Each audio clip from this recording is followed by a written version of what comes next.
Hello, everybody. Louise Eddington, Cosmic Owl of Cosmic Owl Astrology, here today with your week ahead forecast for the week beginning. Oh my God, I don't know what date it is these days. September the 7th. But before I dive in, I'm going to ask you to subscribe, give me a thumbs up, leave me a comment, share if you feel like it. But I also want to talk about a few changes. Since this year has been the busiest year of my working life as an astrologer, and I managed to publish a book and do the Venus retrograde class and do various other things, and I keep getting all these other opportunities as well to work for organization and professional astrology, doing peer groups and mentoring groups, and something's got to give. I have put a pause on new bookings for readings, but I'm working with a mentor to try and pull things together. I also had this opportunity to move away from the platform I was using, so that means I've got a lot of work to move platforms and move my website, but it's all going to be great. But as I work to integrate things and to make my work life flow better so that I can keep providing a lot of content, and I have two more books to write as well and take advantage of all these opportunities, it's quite apparent that something's got to go. So before I go into what's going to go and how it's going to work, if you haven't got my book yet, I'm getting rave reviews. I was just on the Sky Notes podcast this morning talking about it with two lovely astrologers that I love very much. And if you have the book already, please, please, please leave a review on Amazon. Even if you didn't buy from there, you can leave a review under the Kindle, no matter what country you're in. But one big announcement for now: Uranus stations retrograde tomorrow morning. I'm recording this on the 5th of September, and Uranus is stationing retrograde opposing my Mercury, and I've been feeling this big radical shift within me, as well as all those pieces coming together. And I want to talk to you about my writing on Substack, daily posts for free, and doing all these videos. I've got to streamline it somehow. I just cannot keep doing it. I started writing daily astrology posts probably about when I started becoming a real professional astrologer, about 11 years ago. It's a long time to keep doing that, right? And the posts got longer and longer as I learned astrology more. And just a little hint to anybody who is an astrologer or is starting out as an astrologer: writing those daily posts is actually a really, really good way to deepen your understanding of the astrology and to keep adding bits to it. But I can't do it anymore.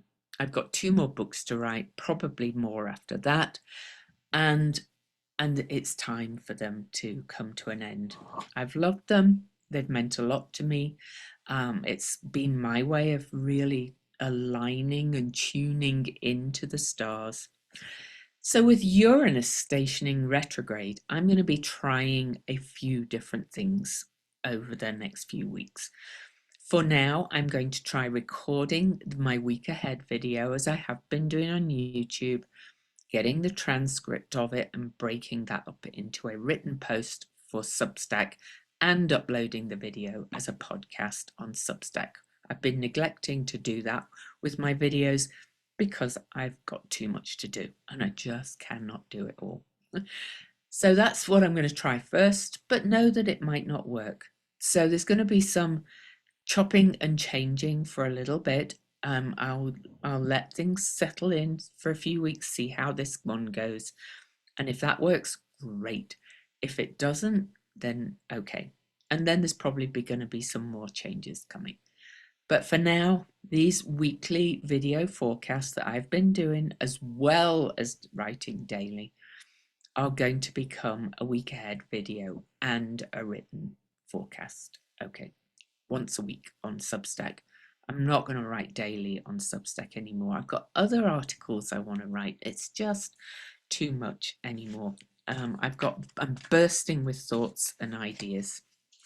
So that's how we're starting the week, really. So we start the week with Uranus stationing retrograde, and I'll look at that in a minute on the chart, but I'm pulling 3 cards. I wanted to tune in and pull them as we talk. I'll show you them and we'll look at them at the end. So, Justice. Goddess of Cups. And Ace of Threads. Very nice cards for what is likely to be another big week ahead, as if anything isn't. It's in a big month. I've already done a month video with the really big just talking about the really big aspects, but this one is going to be more detailed, and I'm going to announce the date at the start of each section so that the transcript records it. So let's look at the chart.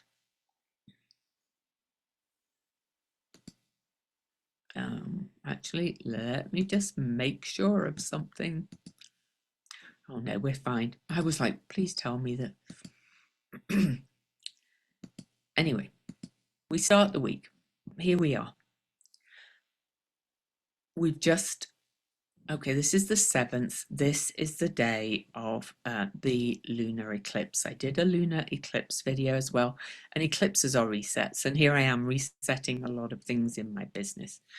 But we also start the week with Uranus just having turned retrograde. We've still got Uranus, Sedna, Haumea, Neptune and Pluto all speaking to each other at 1 degree. We also start the week with Venus at a world point, 15 degrees of Leo, which is also the degree that Mercury stationed retrograde at a little while ago. One other thing I've not always been mentioning is that Pluto is also just peaking out of bounds.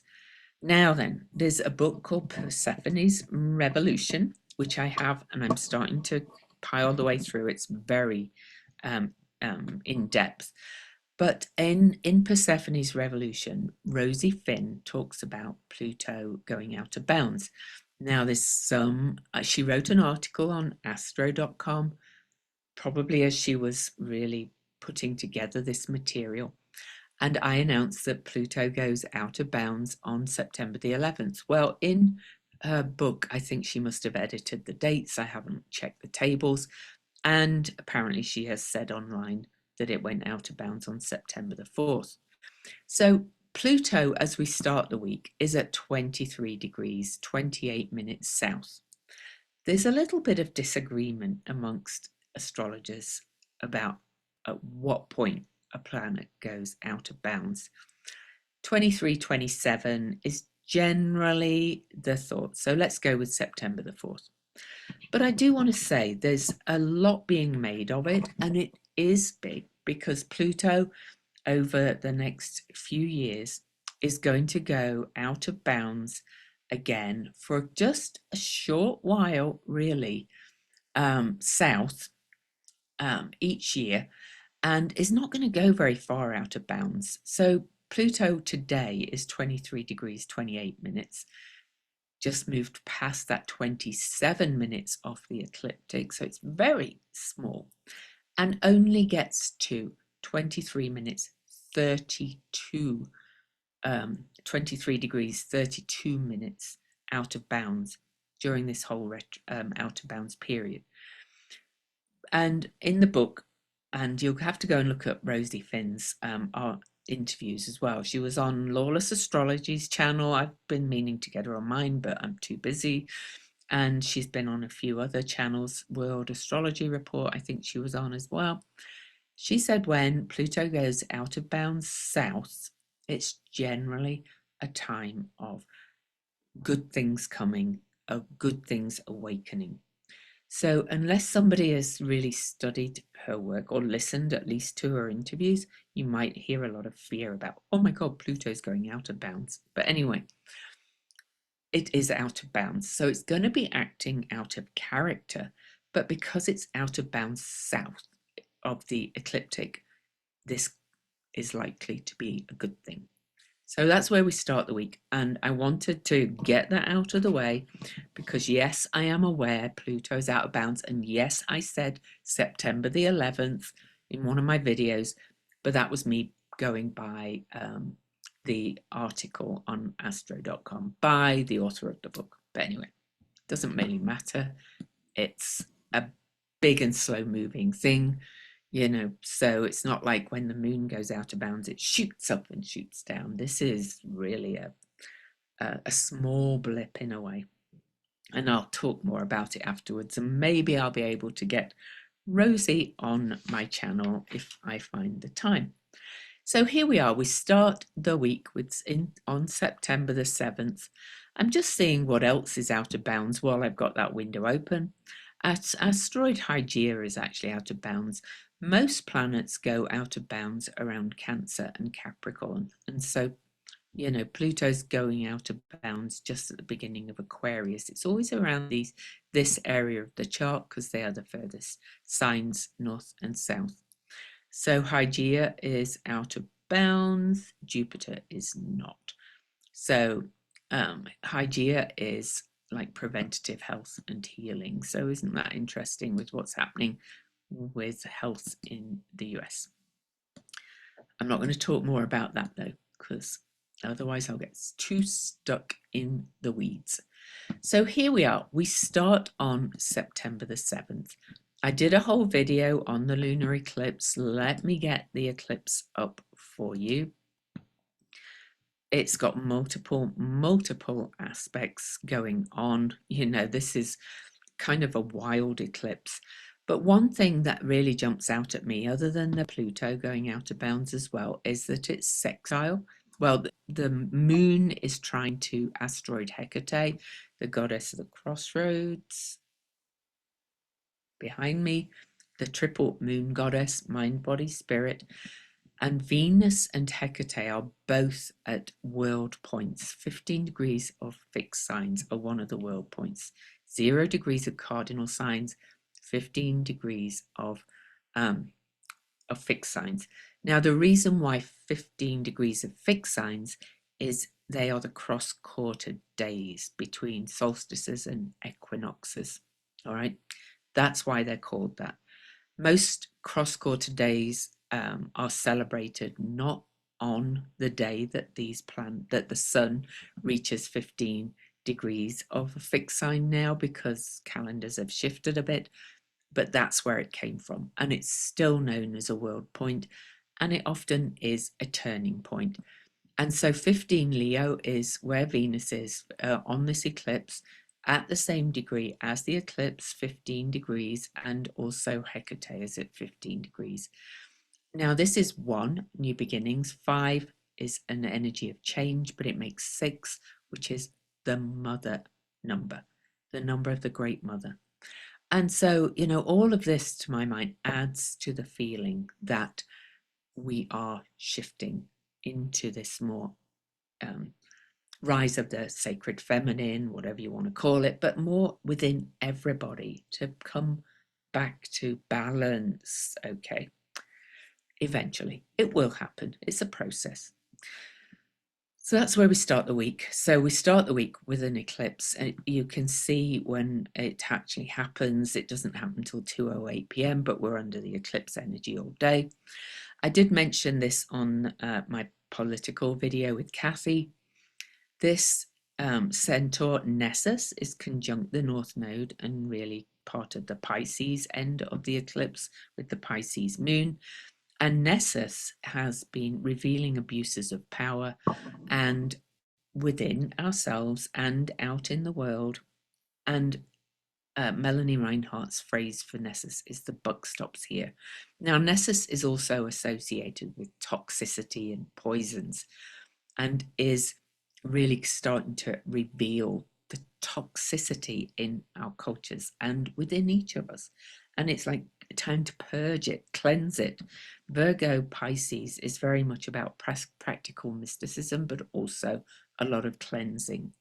And Nessus is not only conjunct the eclipse, Nessus is closest to Earth right now in a 91 year, 9 month cycle. Centaurs tend to have a widely elliptical orbit, which means they go way out or further away from Earth. And now, for the first time in almost 92 years, Nessus is closest to Earth. This is just adding to the potency of this moment we're in. And another thing I've mentioned before is that Mercury is under the beams of the sun. Mercury is under the beams or combusts the sun for the whole of its journey through the sign of Virgo, its own sign. Mercury in Virgo is not only about crafts and mundane matters and the filing and doing and fixing things, it's also very critical, very kind of discerning, but can be hypercritical too. And this is on the south node of this eclipse. And I've mentioned it before, but I listened to a Vedic astrologer in an interview, a Jyotish, who said that in those ancient Hindu times, they see under the beams or combustion as a purifying, cleansing thing. So do you get the idea how much cleansing and purifying of toxicity and toxins are available to us on this eclipse? And of course, it's in aspect to Hecate, Jupiter as well, widely. So, there's a lot coming up about we are going to purge all this toxicity of the power over paradigm that we've been living under. So, in all its ways, whether it's patterns within ourselves or out there. So that was a lot to say on the first day of the week. So September the 7th, we have that. There's not really, all these aspects really today are part of this this energy, but I will also say that Nessus is also exactly quincunx, Mars in Libra, and Mars is in Venus sign here. And I do not use the terms as detriment, as it being bad or anything, but I guess if you take it as not at its most powerful, which is not always a good thing, Mars in Libra is, fighter for peace and justice. And in this adjustment aspect to Nessus is kind of saying, let's scratch that itch and move away from it and start to take action to purge all this toxicity and bring the change in. There's so many more things I could say, but September, this eclipse is just, it's just absolutely powerful. And it's generally thought of that lunar eclipses are less impactful than solar eclipses. I do not think this is the case in this eclipse. Okay. So I'm just going through all of my aspects. No, I think I've mentioned all the energies I want to. So I'm going to go to September the 8th, Monday. So as you can see on Monday, early on, the moon moves into the sign of Aries. That will actually be actually at 2:37 p.m. Let's change that back to the morning. I prefer to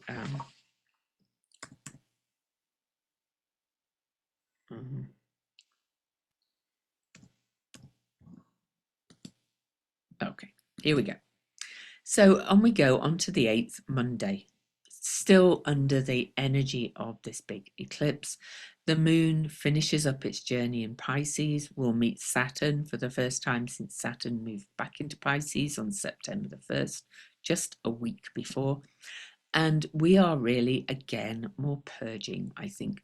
more purging and more kind of clearing out and cleaning up, particularly of old patterns, limiting beliefs, old attachments to the rules as they were, and starting to let them go and say what needs to go, what needs to be cleansed, what do we need to move forward with later when Saturn goes direct.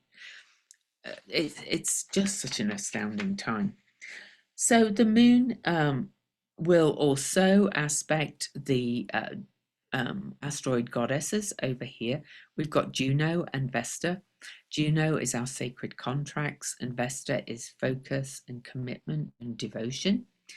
But this is also really these have been working together to allow the sacred feminine in all its forms to step into its deep inner golden empowerment. We witnessed it in those women standing on the steps and telling their story of survival of the sex pyre of Epstein. So where that goes, I don't know, but you look at Kathy's video for that one, or the one with me. Okay, so also then the moon will move into Aries at 1:43 p.m. Eastern on Monday the 8th, and that's always a bit of a boost of fire to start taking action. So all the things under the eclipse that you've been becoming aware of, the poisons, the things that are poisoning you. You could even kind of say that, the daily posts that I write, and I've been so diligent and feeling like I have to do them every day. It's begun to feel like a burden because I'm just so busy now, and something's got to go. So I'm purging the daily posts. It can be really mundane at times, but all these pieces will come together. You may also find yourself cleaning out the closet and such like. And on Monday, when the moon goes into Aries and meets Neptune, you might start to even get clearer of what needs to be let go, because now the moon is waning as well. So it's the releasing on the way to the new moon eclipse on the 21st. So I think you're going to be releasing and purging and cleansing an awful lot this week coming up. So I've mentioned the moon hitting that. The moon will then sextile Uranus every time the moon changes signs, or any planet changes signs. They run the gamut of all these big outer planets that are at 1 degree currently. And all these aspects are kind of, well, Uranus has just turned around to go retrograde, Saturn's retrograde, Neptune's retrograde, Pluto's retrograde. This is going back over things and saying, what am I clearing out? What am I clearing out? This is such an impactful eclipse, honestly. So, Mars on September the 8th. I don't have it on here, and so I'm not even going to put it on. But Mars in Libra over here will actually trine asteroid Lilith. Talk to the hand Lilith. The symbol looks like a hand. And she is at 21 Aquarius. And so this is like, lots of action and strategy about what you're saying no to now for the future. Okay. On to September the 9th. September the 9th is Tuesday. And we're another big day. As you can see, the moon is in Aries. The moon spends just over 2 days in a sign. So by the start of Tuesday, September the 9th, the moon has got to 5 degrees of Aries. And it will finish the day at about 20 degrees. So it moves, pretty fast through some signs. But anyway, the moon will aspect Pallas Athena, so you might get a boost of ideas and pattern making, of seeing where this is going, pulling the pieces together of all the purging and what's left. What am I going to bring together? Okay. The moon will then square off with Pholus, cause and effect. That is really kind of looking at the small causes in the back and what's been let out the bag in the structures of life in all layers and saying again what needs to go. But the big aspect on September the 9th is Pluto here will square off to Haumea. And I wrote an article on Substack and I need to kind of edit it and update it and change the title. But Pluto and Haumea were squaring each other 13 times, beginning in 2022 and ending in 2028. 2 squares a year for most of those years. And we're already at the end of 2025. So I think there's 5 more left. Maybe I'll have to go back over it. This could be square 7 or 8. 13 though, 13 squares, number of the witch or the goddess, right? So Pluto and Haumea are of similar energy. Pluto is death and rebirth, very much associated with the death card in the tarot. Haumea has about an orbit of 500 and something years, so almost double Pluto, but Haumea is regeneration and birth. So these two are really working together to purge what the shadow, to purge what we no longer want to bring into the future, and to birth something new. I think this square is really important for this decade, especially when taken in the context of all these other planets changing signs together, which is unheard of before, and also taken into the context of Pluto being out of bounds, and after this decade will not go out of bounds for hundreds of years, not in our lifetime especially. So, this is kind of this eclipse is kind of finishing things in so many ways. Anyway, on the moon will then move through Aries, will conjunct Ceres, who is really trying to look at your individual needs.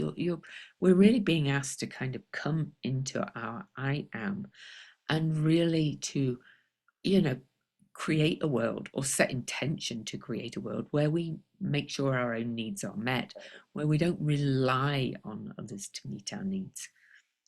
But we learn it by seeing where our needs have not been met. But we are the only one who can really know ourselves, and we are the only ones who can meet our needs. And this is the journey of Ceres in Aries in many ways by transit for us collectively. Buy my book. Okay, so lots and lots of quincunxes or inconjuncts, whatever you want to call them. We've got a lot of fingers of fate and destiny coming and going over this week as well. This is such a powerful time. Okay, so but a bigger aspect is that the moon will immediately, almost after conjuncting Ceres, will trine Venus, who have been speaking to each other. And Ceres and Venus are very representative of the Demeter Persephone Hades story, part of it, also of kind of our loss of innocence connected to the fall, but now it's in Aries and Leo. This is kind of saying, oh, we are not the fall. We are not responsible for it. I think the fall was really the patriarchy deciding to take over and take control, not just men, but the hierarchical power over paradigm that came in and decided how things should look. Because our worlds are created by us in so many ways, collectively.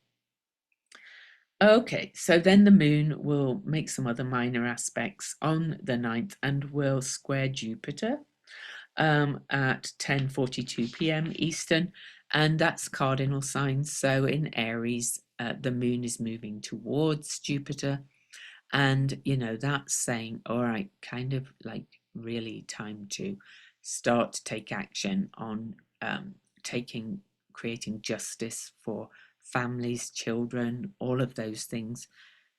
Interesting times.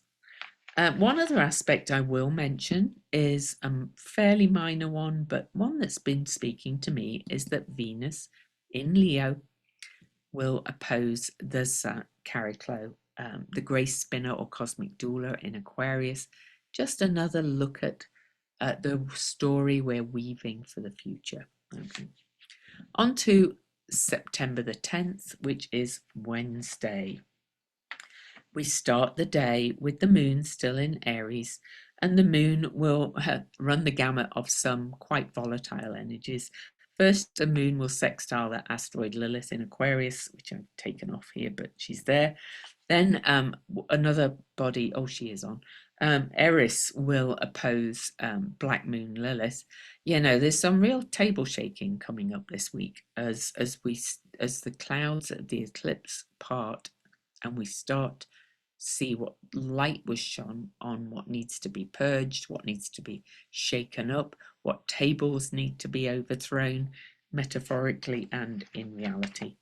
But as Eris opposes Black Moon Lilith in Libra, Mars, Eris's brother, is opposed by the moon. That they happen at almost exactly the same time, just within about an hour and a half. Oh, this is early in the morning in Eastern times. It's overnight in the USA, but this is, you might wake, or you might have a restless night, or you might wake up because now we're really leaving the full moon, and you know, we're kind of really in the, okay, I need to take action to get rid of this, purge, shake things up. And you might wake up on Wednesday morning going, I know what needs to go.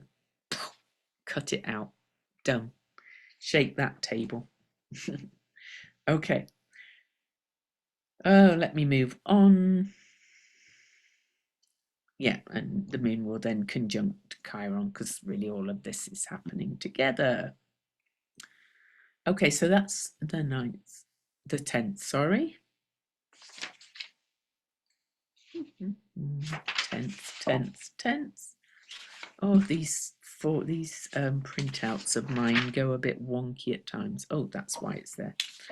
Okay, on the 10th as well, Wednesday the 10th, the sun moves past the south node.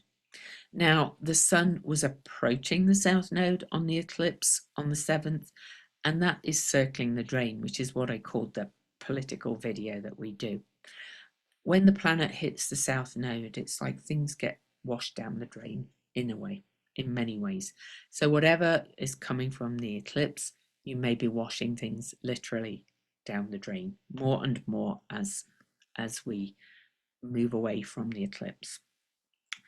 And then at 4:03 p.m, the moon leaves Aries and enters Taurus, and we really get to the core roots of our values and so on, and really start to embody whatever's shifting and whatever you're releasing. But as the moon moves into Taurus, it immediately squares Pluto. More purging of the detritus or rubbish that has been revealed that we need to get rid of at all levels, personal life, and that's rubbish for you, but also in the world. Okay. And then the moon, as it squares off to Pluto, will oppose Haumea. And remember, they're still really having their square. They're still just 1 minute apart. And Pluto is the modern guide for the sign of Scorpio. This is really saying, you know, start cleaning out, start getting down to basics, getting very rooted in what you value, how you value yourself, and all of those things. Okay, I'm not going to mention any other aspects on the 10th. So on we go to Thursday, the 11th of September. You can see here the moon is in Taurus, will be all day on Thursday. I kind of like the Taurus moon. You feel more grounded, you feel more rooted after this whirlwind of energy, although there's still a lot going on around us. But as I keep saying, this eclipse is huge, so it's going to feel very overwhelming in many ways. So stay in that center of the tornado. But the moon will in Taurus by 5:33 a.m. come up to square wise justice warrior Pallas Athena in Aquarius, who's strategizing for the future. The moon is moving away from Pallas Athena, saying start to act, start to create this map and strategy from what's come to light under this big eclipse. And the moon will also try and fold us. We've looked at this quite a bit, but this is more action on what has been revealed when the lids come off about small cause and effect of actions from the past. Okay. On September the 11th as well, Mercury, still under the beams of the sun, still being cleansed and things like that. Mercury will make a sextile aspect, an opportunity to the crossroads goddess Hecate. Now, I mention that aspect because really it's still activating that eclipse purging energy, that eclipse cleaning out the toxins kind of energy. And Mercury and Hecate both have this energy of psychopomp, of moving between the worlds. Okay, and they are able to move between the worlds of gods and men, or the underworld, and in different versions of different myths. Mercury or Hermes helped Demeter find Persephone, and Hecate did in another one. But they're both kind of able to cross between the mind, body, spirit worlds in another way. And so this is really another purging and another cleansing. So you're really going to be looking at probably a lot in your life and cleaning out things. There's some things, I'm now looking at some things on my wall. I have a lot of pictures and things on my wall, and I'm like going, I don't know if I have like the energy of that one anymore. Maybe I'm going to change that up, actually. I might do. So on the September 11th as well, Venus over here, she's just opposed Chariclo. She opposes Talk to the Hand, asteroid Lilith. The divine feminine, the sacred feminine in every one of us is not going back. I keep saying it, keep saying it. So the moon over here will then come up through Taurus, oppose Hecate, aspect all these things. They just keep being activated. But the biggest aspect is later in the evening on September the 11th, Mercury will come up and actually conjunct the South Node, and then will circle that drain.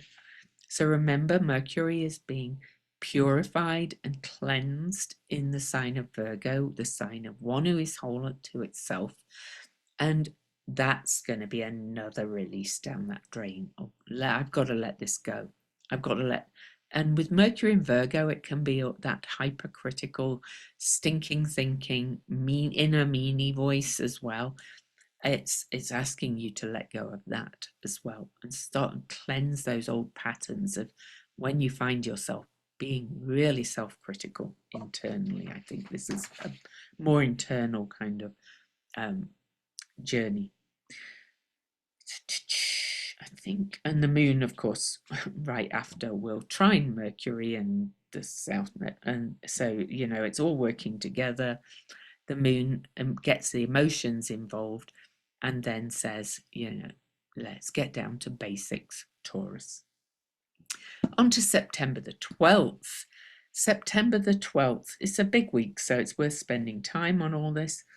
But the moon will start the day still in Taurus, okay, and will actually make the first major aspect being, the major aspects being conjunctions, squares, oppositions, trines, and sextiles, or Ptolemaic aspects. This is the first major aspect after the eclipse, as the moon starts to move towards the sun for the next new moon on the 21st. And now the moon trines the sun and trines Mercury right before it, after trining the South Node. This is kind of making real and manifest what is left after everything has been dumped down the drain. Although I think the purging might continue for a little bit. The moon will also sextile Jupiter, bringing up, questions around what's left, what makes you feel safe, what makes you feel secure, what keeps your family safe and secure.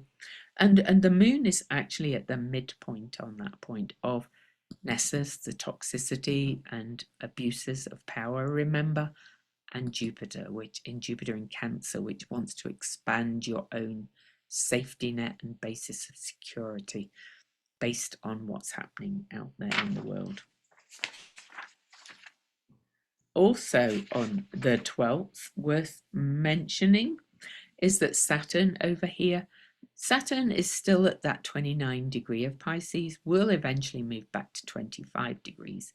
But this is that anaretic liminal threshold degree. And as Saturn moves backwards, Vesta, which is focus, commitment, devotion, also the state, makes an aspect, an unbroken flow, watery aspect to Saturn. This is kind of finishing out some of the cleansing, at least, before Vesta will move into Sagittarius. Okay. Because it's a threshold degree of change. And on this day as well, the Sun over here will aspect Jupiter and will oppose Nessus. So we're still going to keep getting activations about that, what needs to be cleansed, what needs to be purged in all ways. And you may keep becoming aware of another layer and another layer underneath. I don't need that anymore. That's not working anymore. That has become toxic. This has always been toxic. I didn't see it before. And now it's time for it to go. Okay. And remember, Nessus is closest to Earth for almost 92 years. Okay. So it's a huge week. Huge. And the moon will will come up and oppose Juno and Vesta, really kind of looking at your self-worth, your value, and how you have stepped into your personal power. And a lot of that will connect with purging what no longer works. Okay, and then at 5:38 p.m., the moon will move into Gemini, and we started the week, as I record this, with Uranus stationing retrograde. So the moon will move into Gemini, and as the moon moves into Gemini and approaches Uranus for the first time since Uranus went retrograde, but Uranus really is still in the zone. Mercury, Uranus in a way is kind of higher mind, or bigger picture mind, I should say. And Mercury is kind of the smaller picture mind. And at the same time, Mercury starts to get very active yet again. And Mercury is the guide for Gemini as well as Virgo, being purified. Can't make this stuff up. Mercury will sextile Jupiter and oppose Nessus, just as the Sun has. And then the moon will come up and conjunct Uranus. So your mind is going to be shaken and stirred, or at least it's saying, I need this to change. It's like, there's a bit of an urgency to it, this week with all this purging and cleansing. You may kind of just get a big black bin bag at some point and go and like wipe a whole shelf into a bag and just go, that's done with, no longer serves, no longer works, off to the thrift store or whatever. It's got that kind of energy of urgency of clearing out for something very new coming. And the moon will also aspect Pluto when it moves to Gemini, aspects all of these early things. The moon feels all this massive shift that is happening in the collective. We feel it within, with the moon being the people in mundane astrology, but on an individual level, it's how we feel about things and how we respond emotionally. So much purging, so much cleansing. Okay, on to September the 13th. Saturday, the last day of this week.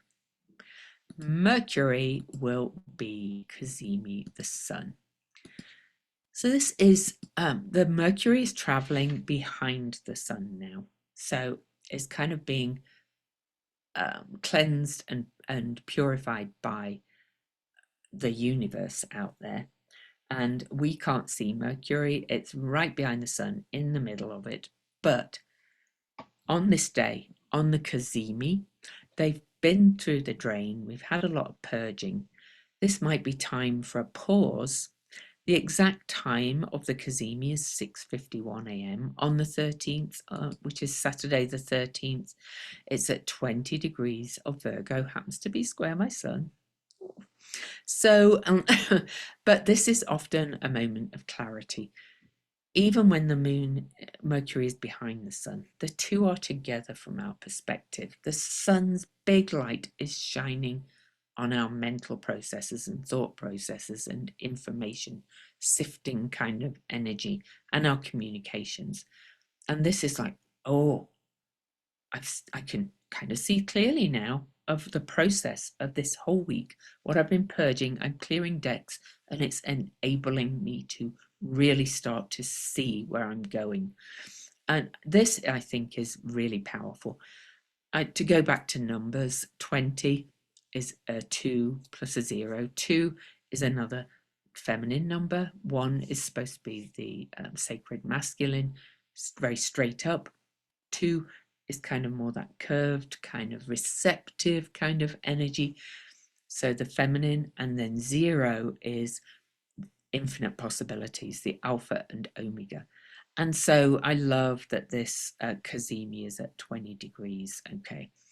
And this will pretty much end the week because the sun and Mercury will be Cazimi for most of the day. But as you can see, Mercury is moving really fast because when Sun and Mercury meet, when Mercury is behind the Sun, this is between the retrogrades, and Mercury is always moving really fast. So the Cazimi really does not last very long. Officially, it's at 17 minutes before and 17 minutes after. Many people just say when they're at the same degree. So, you know, earlier that day or late the night before, when Mercury hits 20 degrees and starts to catch up to the sun, you'll start to feel it. And then afterwards, as it's speeding away, so let me just show you an hour. I probably could even go faster than that, but I'm not going to. You see here that Mercury is about to move to 21 degrees. They're still very close, so that degree thing is just a guide. But this Cazimi is not lasting very long, but it's going to be dazzling clarity, building on what you're releasing after this big purging full moon, that is a full moon eclipse that starts the week. Quite astounding. Other things that happen on this day, in this moment of clarity, are that Jupiter over here will then make an unbroken flow trine aspect to Nessus, reveal, you know, toxicity, all that. But it's actually making a water grand trine. Jupiter, Hecate, and Nessus are really starting to speak to each other now. Hecate is an asteroid, so all the asteroids in the asteroid belt have 4.5 year kind of orbits. Jupiter is 12 years, Nessus almost 92. So really this another watery grand trine is really purging and then bringing it down to that Virgo South Node, leaving us with what really has meaning, with what really matters after all this circling the drain and dumping things down the drain, and bringing more meaning into your life. Other things that happen on this day are, bear with me, no, I'm not even going to look at that. Did Sedna? I think my software lists, not the software itself, are being a bit wonky with the retrogrades, but you know, so I'll check it. No, it's not. So we'll go back to September the 13th and just finish that day. See, my list is telling me that big dwarf planet Sedna stations retrograde on the 13th. I did not think she did, but we're not actually on the 13th anyway, we're on the 12th. So let me go back. I'm going to go back to the Cazimi. Gosh.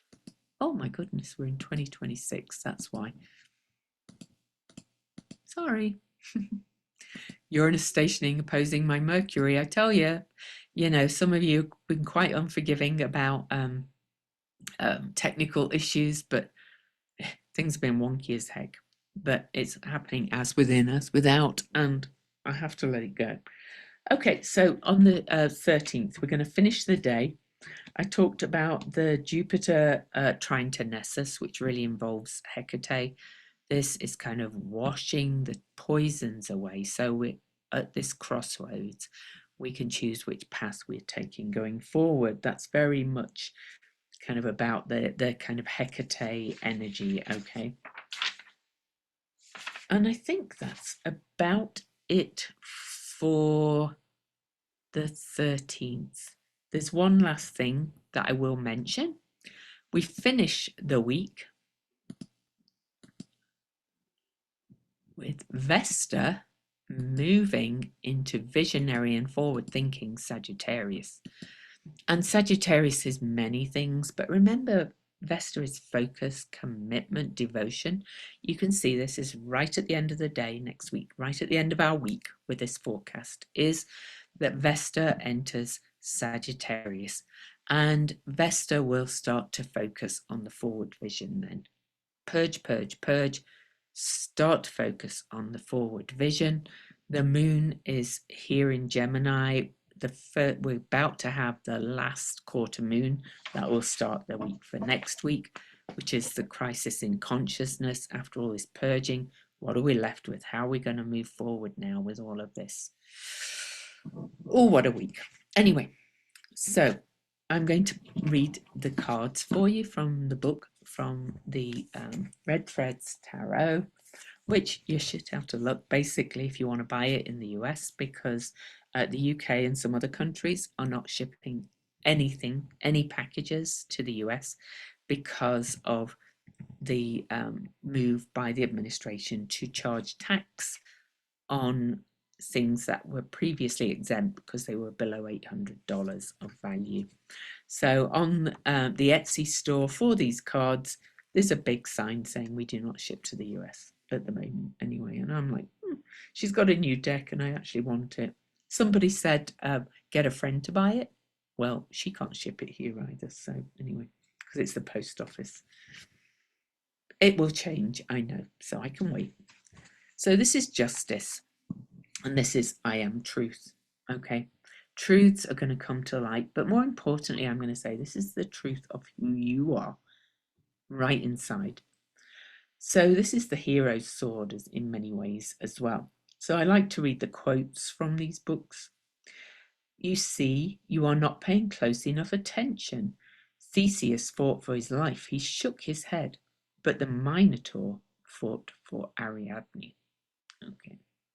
Theseus was the guy that slayed the Minotaur. Okay. And the Minotaur is Ariadne's brother. Anyway, take it whatever that quote means for you. That's from Sarah McLean. Now a quote from Damien Hirst. Without the perfect equilibrium enacted by the scales, the sword becomes a dangerous instrument of power rather than justice. So incidentally, we have Mars in Libra, which is kind of like the sword, Mars in the scales, justice. So take that as you will. That's kind of how we start the week. And I kind of feel like swords as well are cutting a lot of things out. So it's to create that justice and balance within. So let me go to the next card. And then I might pull one from the Witch deck as well, because you're going to be busy. I feel like getting up right now and clearing something out. And I might just do that. Okay, so Goddess of Cups. It's the second card for the week. This is I am empowered. And I said that in a few aspects. That divine feminine, the cups is the energy of water. We've got water grand trine, we've got Jupiter being activated, we've got the Pisces North Node and the goddesses in Scorpio, and the washing away to leave you feeling empowered from the space you've created. I'm just going to leave it at that. So if you do that, that is. And then the last card, I think, is always the one kind of for the end of the week and where we are going from there. And we pulled the Ace of Threads, but you may be feeling this now too. So this is I am ignition. This is the red thread of inspiration. The quotes for this is the primal spark. I think this is mainly to do with a lot of the energy in Aries. Light up the fire of love inside and blaze the thoughts away. That's Rumi. Set your life on fire. Seek those who fan your flames. Rumi again. Funny, that's been coming to me more than once this week. And the spark you felt ignited inside you, that split-second vision that had of yourself bright like the sun. Believe that. Believe that. And on that note, while I actually shuffle the cards from the Witch Oracle deck, I actually made a meme. I watched an interview with Youngblood, and he's my new obsession. I've seen him twice this year, and he's just amazing live. And many of you know he sang at Ozzy Osbourne's farewell concert, and Ozzy died shortly afterwards. Well, on this podcast, which was actually recorded in Salt Lake, just before he played in Salt Lake, where I went to see him, he said, Ozzy told me, and let me get the quote right. I had to make it. It said, and this is that last card, the Ace of Threads, never compromise yourself. They'll get it eventually. Youngblood said Ozzy told him that. And I always think I hear these things when we need to hear them at the right moment. This is not a week for compromising. This is for really getting very clear, clearing out the decks of things that no longer matter as much as possible. I've got too much, I'm sure this. Anyway, you get the idea. Let me pull a card for you. Ooh. The Witch Oracle deck, because Virgo really is a witchy sign. The Story Keeper. Here's my book. Oh, here it is. Too many things on my desk. That's probably the first thing that needs to be purged. So, oh, it's card number 2. That should be easy enough to find. Although the book is not very intuitive. Yeah, anyway, 222, 222. Oh my goodness. The Story Keeper. So this really speaks to me. You are made of moonlight and stories. The night and the trees know this, which is why when you need a change in your narrative, purging, making space, anyway, you would do well to seek their counsel. Some stories lift us up and encourage our potential, our inherent magic. Other stories limit, diminish, or destroy our worth. You are being asked right now to consider which stories you are listening to and which ones you are telling. Telling yourself a story of empowerment will bring a surge of energy to you. Notice how your shoulders drop, your breath deepens, your heart warms. Telling yourself a story of scarcity or disempowerment leaves you tight, small, and cramped. While we are very selective about the books we read and the stories we watch on film, we are far less selective about the stories we tell ourselves. Now is the time to question the narratives you're allowing into the ear of your spirit. Are they helpful or hurtful? A witch acknowledges her stories of lack and frustration, but she chooses to focus on the ones that nurture her vitality. Have a good week.